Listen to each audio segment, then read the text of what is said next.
Good day, sir. I am Pauline Tanido Trabajo with my partner Christian King Dorado, and we will show you on how to install Client Operating System Windows 7. So let's begin.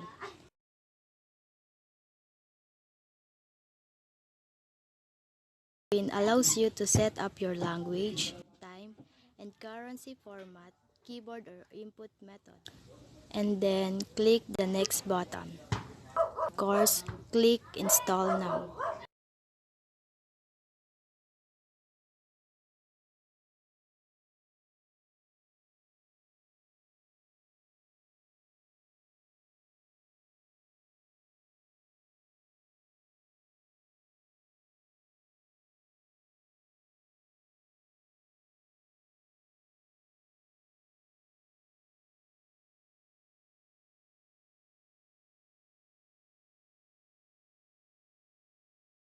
Read the license terms and tick I accept license terms, then click the next to continue.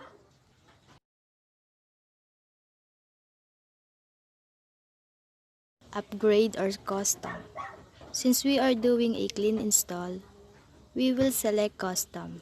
Your DVD-ROM or your DVD-ROM drive and start your PC. So take note, if you have OneDrive, you will get a similar option to the video. And you can click next to continue. If you have more than one drive or partition, then you need to select appropriate drive and click next button.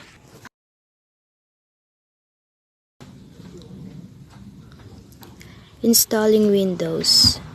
That's all the information we need right now. Your computer will restart several times during installation, so copying Windows files, expanding Windows files, installing features, installing updates, and completing installation. We need to wait until it's done.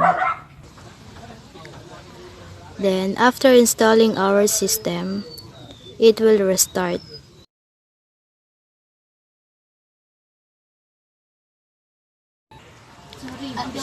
Starting Windows.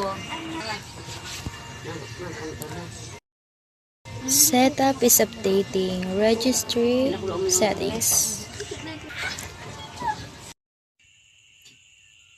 So here's my partner, Christian King Dorado, and he will continue our video tutorial. Setup is starting services.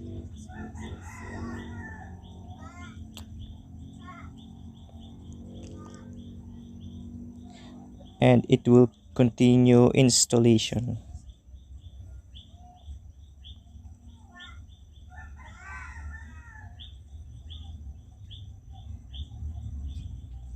Setup will continue after restarting your computer. Don't press any keys. Setup is preparing your computer for first use.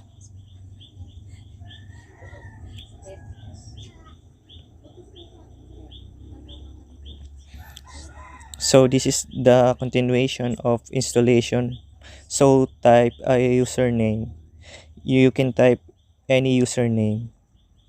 Then click the next button. Type a password, and after you type your password, you need to retype it. And then click the next button. Use recommended settings. Just press it. And set the time zone. And choose the country what you want to set up your time date. Then press the next button. So select your computer current location. So you can choose home network, and then it title shows that Windows is finalizing your settings, preparing your desktop. So it takes time. So you need to wait.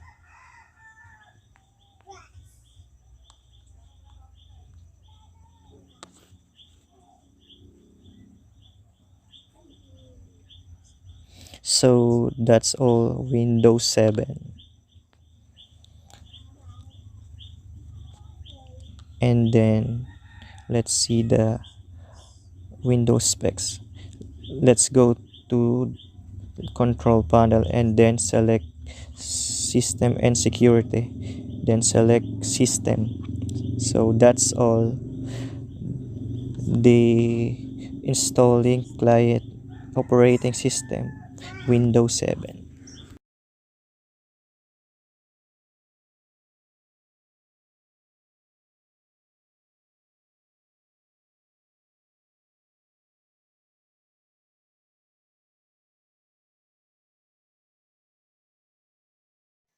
For this video, we will make a tutorial on how to install Windows Server 2012 R2.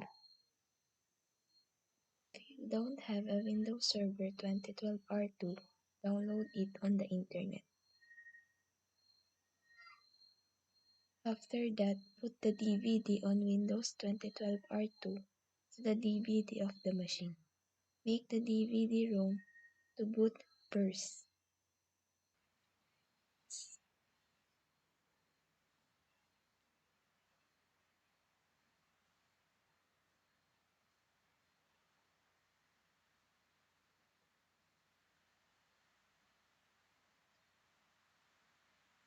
It's booting up.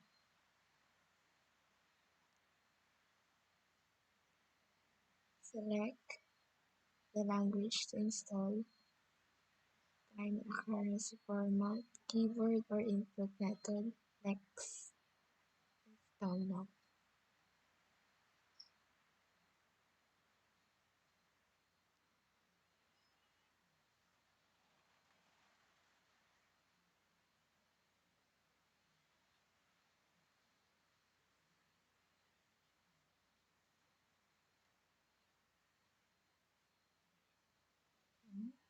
Got four options here. Windows Server 2012 R2 Standard Server Core Installation. Windows Server 2012 R2 Standard Server with a GUI. Data Centers Server Core Installations. Data Center Server with GUI. Server installation and core installation are just a command lines.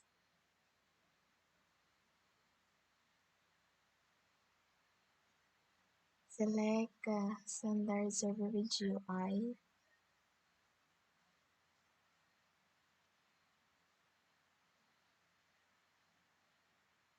Then next, accept the license terms. Click next.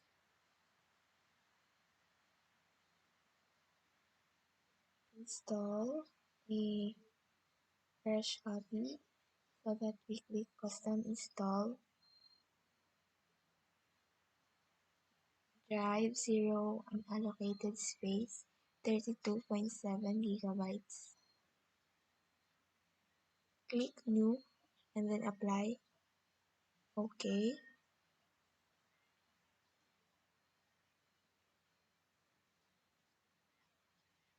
And insertion table. There are primary, select, and the partition. Click next.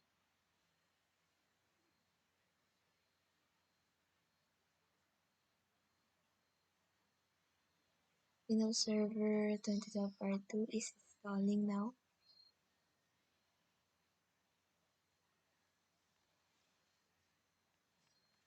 You can see it's completed.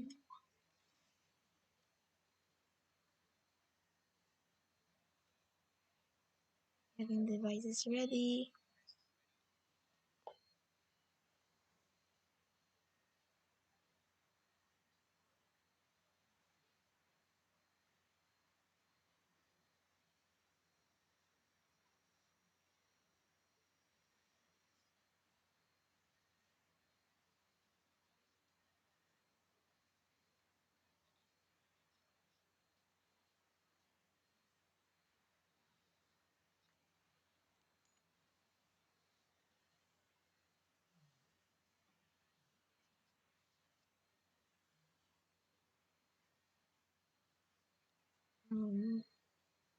It's asking for a password. You have to give a password consisting of a capital letters, small letter, and numbers.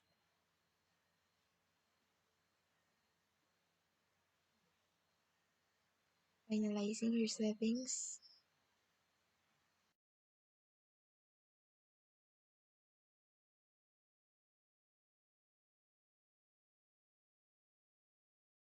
Assigning IP address. Client. Click the network icon in the lower right side.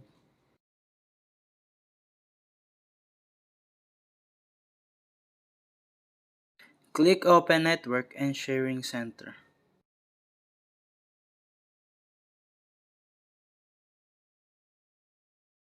Click Change Adapter Setting.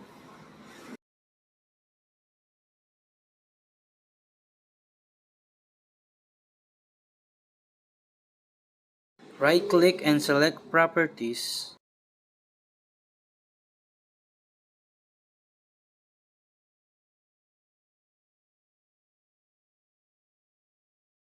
Uncheck IPv6 and select IPv4. Then click Properties.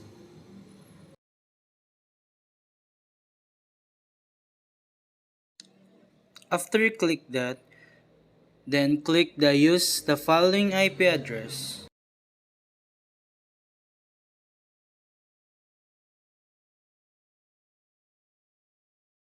Set the router IP address.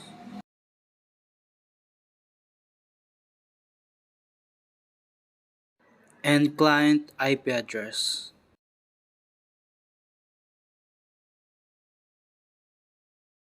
Then press Tab for the default subnet mask. You must click column box.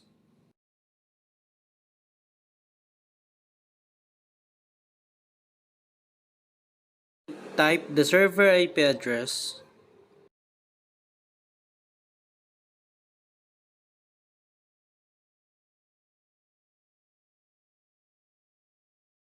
Close it.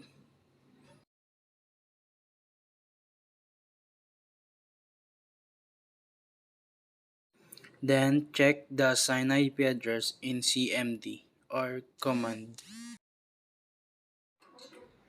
Type ipconfig.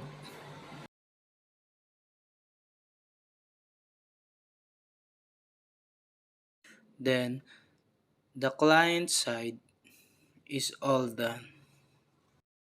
We will proceed to assigning IP address sa server.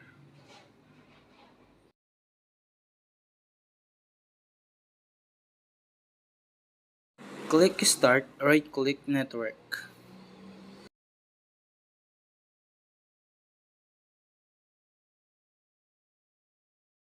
Then select Properties.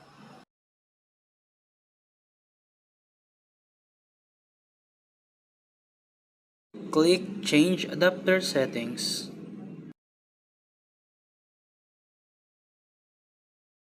Right-click, select Properties. Uncheck the following IPv6 and select IPv4, then click Properties. Input the router IP address. And then server IP address. Press Tab for the default subnet mask or click the column box. You can assign or leave it blank.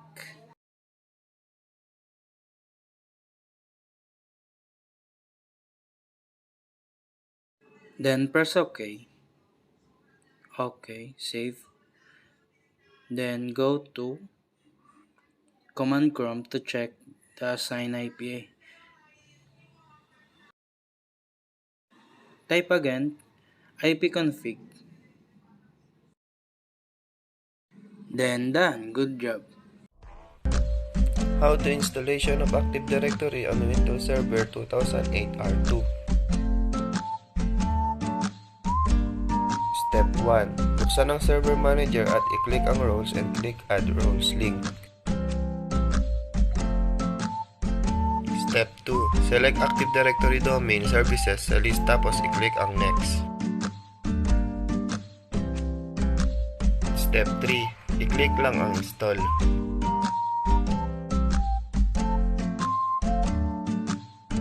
Step 4. I-click lang ang Close.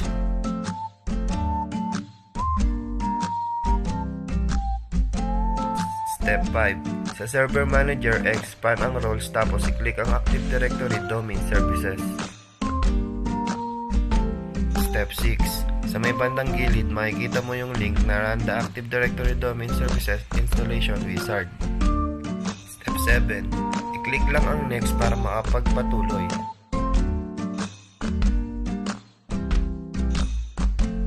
Step 8. I-click lang ang Next.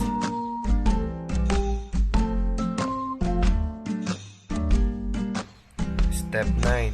I-click lang ang Next.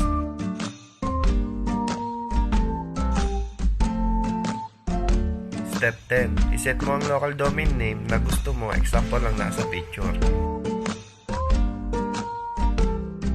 Step 11. Baguhin ang forest factional level ng Windows Server 2008 R2, tapos click Next.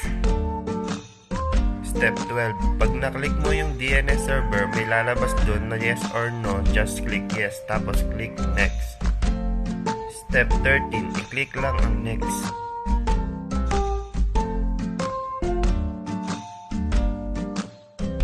Step 14. I-set lang ang password na gusto mo, yung strong password. Step 15. Hintayin lang na matapos ang installation. Step 16. I-click lang ang Next tapos na record na i-reboot mo ang iyong PC.